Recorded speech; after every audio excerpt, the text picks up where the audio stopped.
అరుణమ్మ వంటలు. హాయ్ అండి, welcome to Arunamma వంటలు. నేను అరుణ.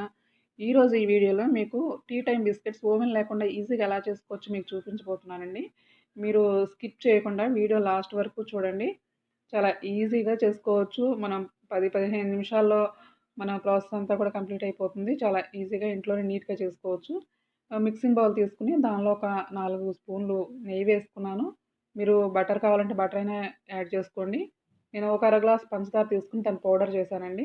పౌడర్ వేసి ఈ నెయ్యిలో పంచదార పౌడర్ అంతా కలిసే వరకు బాగా కలుపుకోవాలి. ఈ వీడియో కనుక మీకు నచ్చితే లైక్ చేయండి, తప్పకుండా కామెంట్ చేయండి ఎలా వచ్చిందో. మీరు కూడా ట్రై చేసి మీకు ఎలా వచ్చిందో నాకు కామెంట్ సెక్షన్లో కామెంట్ చేయండి. ఇదంతా కలిసిపోయింది కదా, ఇప్పుడు మనం ఒక అర స్పూను బేకింగ్ పౌడర్ వేసుకోవాలి. కొంచెం సాల్ట్ కూడా వేసుకోవాలి. కొంచెం సరిపోతుంది, ఎక్కువ వేసుకోకండి, అది ఉప్పుగా అయిపోతుంది మళ్ళీ. ఇదంతా కూడా బాగా మనం కలిసే వరకు కలుపుకోవాలి. తర్వాత మైదా యాడ్ చేసుకోవాలి. మైదా 1 గ్లాస్ తీసుకున్నాను, పంచదార అర గ్లాస్ తీసుకుని పౌడర్ చేసుకున్నాను. ఒక స్పూనున్నర మీరు మిల్క్ పౌడర్ యాడ్ చేసుకోవాలి. మిల్క్ పౌడర్ యాడ్ చేసుకుని ఇవన్నీ కూడా బాగా కలిసే వరకు కలుపుకోండి. బాగా అన్నీ కలవాలండి, లేకపోతే అక్కడక్కడ మనం బేకింగ్ పౌడర్ కానీ సాల్ట్ కానీ వేసాం కదా, అవి కలవకపోతే ఇంకా అక్కడ అదే టేస్ట్ వస్తుంది. ఎక్కడ మనకి నోట్లోకి వస్తే అక్కడ ఉప్పుగా తగులుతుంది. అందుకే మొత్తం బాగా చేతితో బాగా కలుపుకోండి. బాగా కలుపుకున్న తర్వాత కొంచెం వాటర్ యాడ్ చేసుకోండి. వాటర్ యాడ్ చేసుకుని కలుపుకోవాలి. మనం చపాతీ పిండి కలిపినట్టుగా కలపాలి.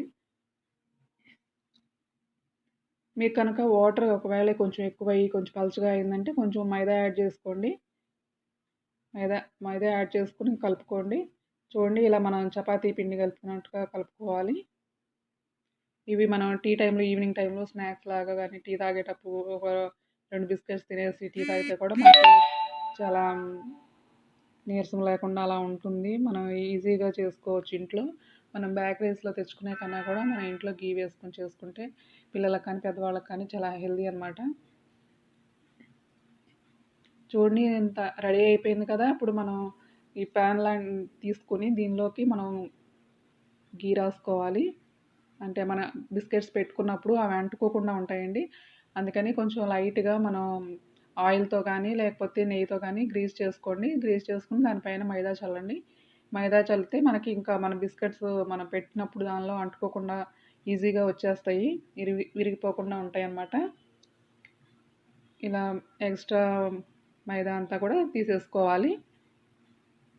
తీసేసుకున్న తర్వాత ఇప్పుడు మనం ఈ బిస్కెట్స్ని కుకీస్ని రెడీ చేసుకోవాలి.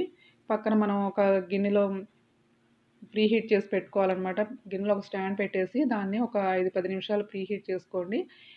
నేనైతే లోపల ఏమీ వేయలేదు గిన్నె లోపల. కావాలంటే మీరు సాల్ట్ కానీ అలాగే శాండ్ ఇసుక కానీ కూడా వేసుకోవచ్చు అడుగున. నేనైతే ఏమి వేయలేదు. అలా స్టాండ్ పెట్టేసి ఒక 5-10 నిమిషాలు మనం ప్రీ హీట్ చేసుకోవాలి. ఈలోపు మనం కుకీస్ రెడీ చేసుకుందాం. మీరు అలాగే ప్రెషర్ కుక్కర్లో కూడా పెట్టుకోవచ్చు, ఇలాంటి గిన్నెలో పెట్టుకోవచ్చు. ఓవెన్ లేకపోయినా కానీ మనం అన్ని రకాలు కూడా మనం బేక్ చేసుకోవచ్చు. ఏమి మాడకుండా ఈజీగా వచ్చేస్తాయి. చూడండి, ఇలా ఒక చిన్న బాల్స్ లాగా చేసుకుని అవి ఇలా మన చేతిలో వేసి ఇలా రౌండ్గా తిప్పితే మనకి కుకీస్ షేప్ అనేది వస్తుంది. అన్నీ కూడా ఇలా రెడీ చేసుకోవాలి. చివర్లు కూడా మనకి సాఫ్ట్గా కనుక పిండి కలుపుకుంటే చివర్లు కూడా పగలకుండా నీట్గా వస్తాయి. చూడండి, ఇంతే, ఇలా చేసుకోవాలి. అన్ని కుకీస్ కూడా ఇలా రెడీ చేసుకుని మనం బేక్ చేసుకోవాలి. మీరు మైదాకు బదులుగా గోధుమ పిండి అయినా వేసుకోవచ్చు, అలాగే మల్టీగ్రెయిన్ పిండి కూడా మనం యూజ్ చేసుకోవచ్చండి. చాలా బాగుంటాయి. మనకి మల్టీగ్రెయిన్ పిండి అయితే ఇంకా హెల్దీ కూడా. అలా మనం రాగి పిండితో కానీ అలా కూడా చేసుకోవచ్చు. అన్నీ కూడా ఇలా మనం కుకీస్ అన్నీ ఇలా చేసేసుకోవాలి. ఇక్కడ మనకి ప్రీ హీట్ చేసుకున్న ఈ గిన్నెలోకి మనం పెట్టుకోవాలి.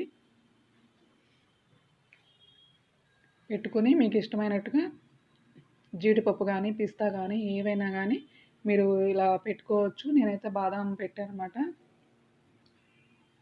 పెట్టేసి అది మనం ఒక 20 మినిట్స్ వరకు మీడియం ఫ్లేమ్లో మాత్రమే కుక్ చేసుకోవాలి. ఇక్కడ ఇవైతే నేను ఓవెన్లో పెట్టాను. ఓవెన్లో పెట్టుకునే వాళ్ళైతే 180 డిగ్రీస్ దగ్గర 15 మినిట్స్ బేక్ చేసుకోండి. చాలా ఈజీగా టేస్టీగా మనకి కుకీస్ రెడీ అయిపోతాయి. మీరు కూడా ట్రై చేయండి. ఎలా వచ్చిందో కామెంట్ సెక్షన్‌లో కామెంట్ చేయండి. Please like my video.